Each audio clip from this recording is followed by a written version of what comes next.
오늘 아침을 여는 말씀은 시편 42편 11절입니다. 내 영혼아, 내가 어찌하여 낙심하며 어찌하여 내 속에서 불안해하는가. 너는 하나님께 소망을 두라. 나는 그가 나타나 도우심으로 말미암아 내 하나님을 여전히 찬송하리로다. 시편 42편을 살펴보면 고난 속에서 하나님을 소망하는 저자의 마음이 나타나 있는 것을 알 수 있습니다. 구체적인 상황은 파악할 수는 없지만 저자의 영혼은 심히 고통스러워 낙심을 겪고 있는 상황입니다. 그리고 그 저자의 상황이 매우 심각한 모양입니다. 그는 자신의 상황을 비유적으로 이렇게 표현하는데 7절 말씀입니다. 주의 폭포 소리에 깊은 바다가 서로 부르며 주의 모든 파도와 물결이 나를 휩쓸었나이다. 인간이 거스를 수 없는 것 중 하나가 바로 자연입니다. 우리에게 모든 것을 제공하지만 동시에 모든 것을 빼앗는 것이 자연의 모습이죠. 뉴스를 보면 큰 쓰나미가 몰려와 해안가의 모든 것을 집어삼키는 장면을 볼 수 있는데요. 인간의 입장에서는 열심히 대비를 한다고 하지만 집채보다 더 큰 파도가 몰려와 모든 것을 덮치면 그 어떤 것도 무용지물이 됩니다. 파도가 뒤집고 헤집고 쓸어버리고 난 후 그 모습은 매우 처참합니다. 심한 경우에는 이전의 모습을 전혀 찾아볼 수가 없죠. 이때 인간이 할 수 있는 것은 그저 대피하거나 그 성난 파도에 떠밀리는 것뿐입니다. 그 가운데 인간은 어떤 감정을 느낄까요?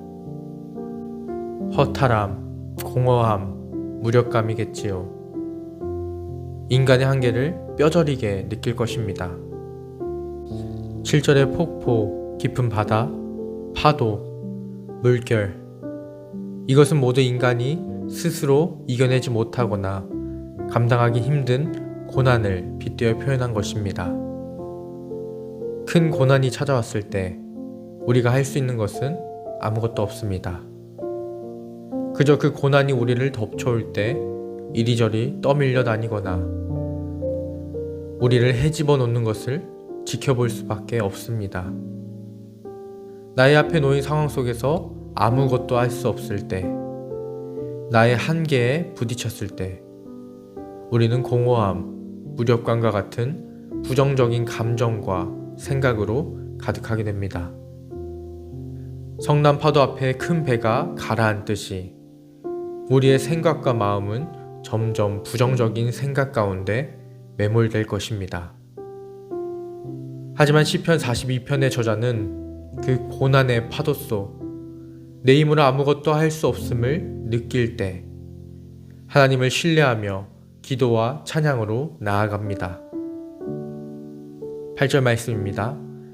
낮에는 여호와께서 그의 인자하심을 베푸시고 밤에는 그의 찬송이 내게 있어 생명의 하나님께 기도하리로다. 그는 하나님을 떠올립니다. 하나님께서는 어떠한 상황에서만, 어떠한 장면에서만, 어느 한순간에서만 응답하고 동행하는 분이 아닙니다. 이 저자의 고백처럼 낮에도 밤에도 시간과 장소에 구애받지 않으시고 은혜를 베푸시는 분입니다. 그 하나님을 기억하며 깨달은 저자는 무력감에 사로잡혀 아무것도 할 수 없을 때 결국 내가 붙잡고 의지해야 할 분이 하나님밖에 없다는 것을 깨달았습니다. 그리고 그 하나님께 간절한 마음을 담아 간구하고 있습니다. 그가 간구하는 것은 하나님의 응답입니다. 원수들의 압제 속에서 괴로워하고 있는 자신의 상황 가운데 나의 대적이 나를 비방하며 우리가 믿는 하나님을 부정하는 상황 속에서 하나님께서 자신을 드러내 주시기를 간구합니다. 간절히 하나님을 찾습니다. 이렇게 간절하게 하나님을 찾는 것, 하나님께서 구원해 주시기를 소망하는 것, 성경에서 반복해서 되풀이되는 이야기입니다. 사사시대, 이스라엘 왕정시대, 이후 포로시대까지 우상숭배의 죄를 지은 이스라엘은 그 불순종의 결과로 하나님과 멀어집니다. 그렇게 더 이상 하나님을 찾지 않게 되었을 때 이스라엘 백성들은 큰 고난을 겪게 됩니다. 단순히 다른 이방 나라의 압제를 받는 것이 고난이 아닙니다. 하나님을 잊어버린 것, 하나님 대신 우상을 섬기는 것, 그래서 하나님 대신 다른 것에게 소망을 두는 것, 이것이 고난의 시작입니다. 우리가 큰 병에 걸리면 여러 합병증이 생기기 시작합니다. 그 합병증은 환자를 괴롭히고 고통스럽게 만들죠. 이 불순종의 병, 우상숭배라는 병에 걸린 우리는 여러 합병증 가운데 하나로 이방 민족들의 압제, 원수들의 무시와 같은 고난의 과정을 겪게 됩니다. 그리고 그것이 매우 고통스럽고 우리의 삶을 어렵게 합니다. 이 시편 42편의 저자는 현재의 고난 속에서 하나님을 찾습니다. 그는 하나님과 동행했던 옛 시절을 떠올리며 다시 하나님과의 관계가 회복되기를 간구합니다. 역시 하나님밖에 없기 때문입니다. 모든 상황을 다 겪어보니 자신이 의지하고 믿고 맡길 분은 하나님 한 분뿐이라는 사실을 깨달았기 때문입니다. 우리는 하나님의 말씀을 통해 이미 정답을 알고 있습니다. 이스라엘 백성들 가운데 되풀이되는 역사를 통해 하나님께 소망을 두는 것만이 우리에게 주어진 유일한 길이라는 것을 절실히 깨달았습니다.